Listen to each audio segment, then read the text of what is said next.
Hello everyone, welcome to SD Model Cars. In this video, I would like to show you this 1/18 scale Honda Integra Type R. This is the DC2 generation, and this is the pre-facelift model. Just a quick look here at the wheels, right? So the pre-facelift model are the 4 lug nuts, and the post of the facelifted models are the 5 lugs. So it's just a quick way to identify the pre and post facelift car. This is made by MotorHelix. Price point on this $250, shipped from China to the US. This one here does not come with the extra engine and the engine hoist like a lot of the MotorHelix cars. So this one right here, this edition right here, is just the car. So yeah, let's take a closer look at this Integra. So in the US, right, this car is being sold as the Acura Integra instead of the Honda Integra, and the US version has the 4 round headlights version versus the JDM that has this more like traditional looking, rectangular headlights. The headlights itself, really nice detail here behind the lens. On the main headlights, you see the reflectors here, right?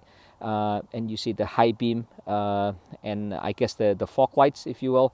And then on the side here, you have the parking light slash turn signal combo.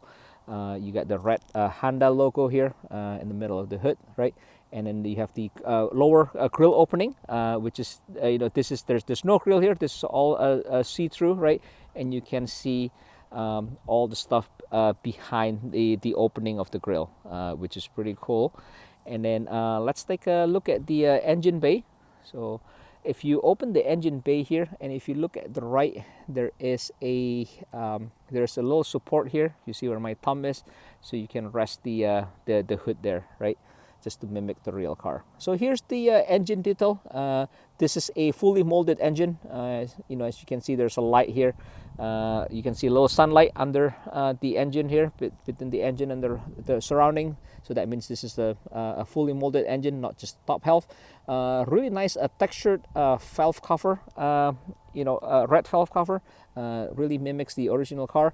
It has the VTEC lettering here and the Honda logo, and you can see the blue spark plug wires, like really nice detail here. And there's actually a cover, and unfortunately I reviewed this outside and I left the box inside. I forget to bring this over, but there is a silver cover here to cover the this area where you can see the spark plug wires go into the spark plug, right? So imagine this area here, has like a plastic silver cover, which kind of give it like a nice finish look here. Really nice detail overall. You got the I don't know if you can see this. There's a dipstick here where my pointer is, right? You got the strut brace here. Air filter box, right? You got the radiator, you got the radiator cap here, coolant overflow tank, some warning labels here, right? And if you look at the hood, underneath the hood, it's not painted, and you got some warning labels here as well. But yeah, really nice engine detail here.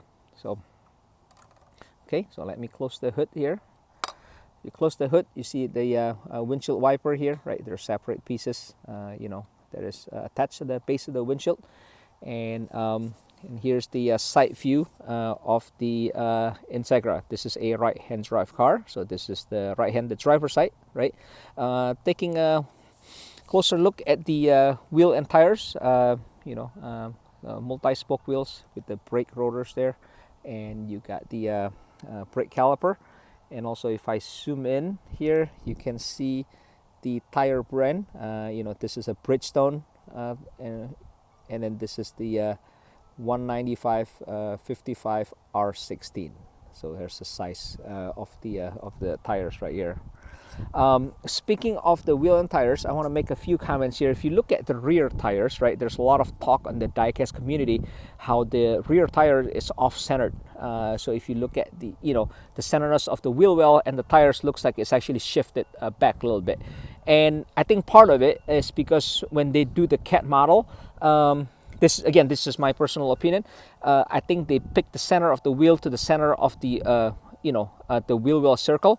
So if you imagine, if you take this corner here where you see my pointer is, if you take it down to the level of the rocker panel in the front, so like if you imagine if you take this point like down here, right, then the wheel will actually looks pretty center, right? But just because this the rear bumper, the bottom of the rear bumper is actually higher than this rocker panel here, it does give you the impression that the rear wheel is actually shifted backwards, just because this gap between the wheel and the body in the rear is smaller than the gap in the between the wheel and the body in the front. I think there's a way to fix this if you can somehow make a rear mud flap, right, and this kind of camouflage that gap a little bit, and then give it an illusion that this is a little bit extended at the bottom. I think that issue can be solved. So I'm actually right now I'm thinking about how to do that neatly and without messing around with the car too much. So if you have any ideas or you have any comments on that, feel free to post in the comment section below. Okay, so continuing with the car here, you have the Integra Type R decal here, right, and then you have the turn signal repeater on the side. Okay, and then before we look inside, let's take a look at underneath the car. Really good details at the bottom, the engine and the transmission. You can see the detail of the transaxle here as well, and the axle that comes out from the transaxle.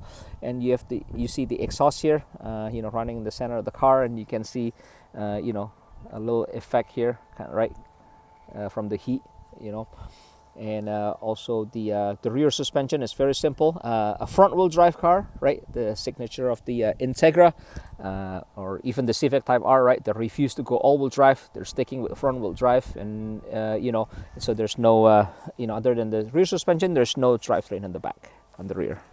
Okay. All right, so let's take a closer look at the interior. So let me open the door here, and let me get the camera off the stand here.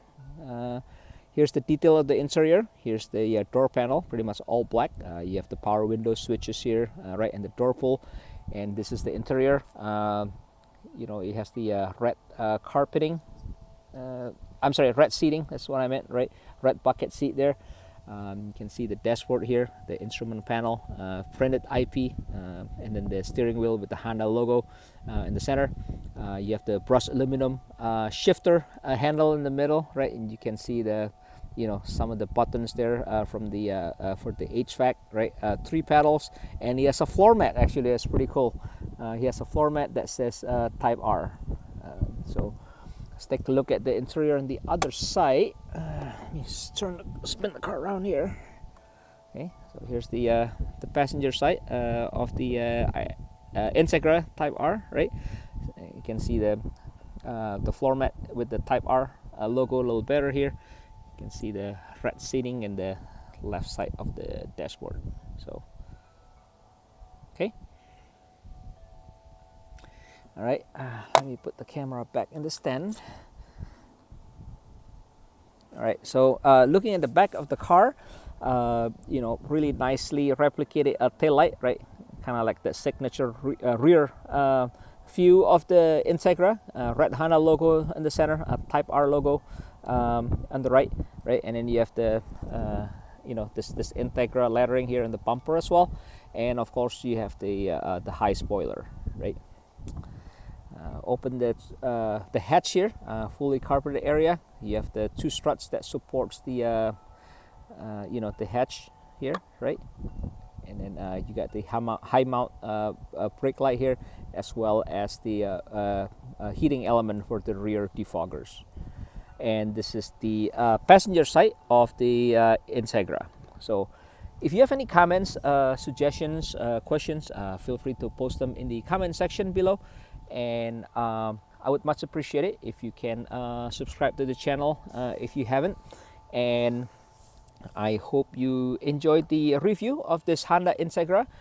I will see you in my next video, and thanks for watching.